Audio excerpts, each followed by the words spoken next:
Almost 40 years after his first attack, the Australian police have identified a serial rapist who terrorised Sydney over 3 decades. Keith Sims targeted 31 women between 1985 and 2001, entering their homes or attacking them while they were out jogging. Detectives initially believed that several different men were behind the attacks. Well, my colleague Phil Mercer is covering this for us from Sydney. Phil, just remind us of what this man did. Well, Keith Sims, to his relatives and his friends, was a dedicated family man, a husband, a father and a grandfather. But this was a man who harboured a terrible secret, a terrible double life.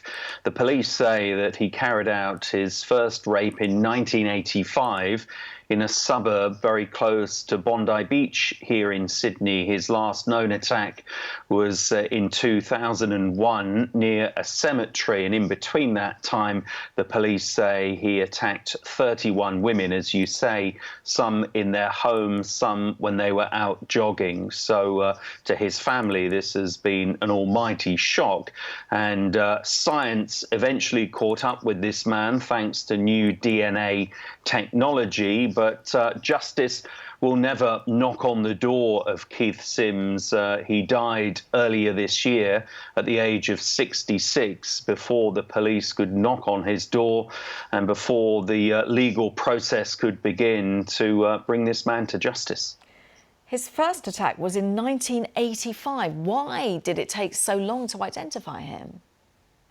Back in the mid-1980s, DNA technology isn't what it is today, and the police initially thought as the number of attacks in Sydney increased that they were perpetrated by different men. Now that view changed in the 2000s, and a breakthrough came in 2019 when the police had managed to assemble DNA samples from these various attacks, and they had a familial match with Keith Sims in their police database, and this led to a suspect pool of more than 300 people, and that was narrowed down in September of this year when Keith Sims was identified as a perfect match.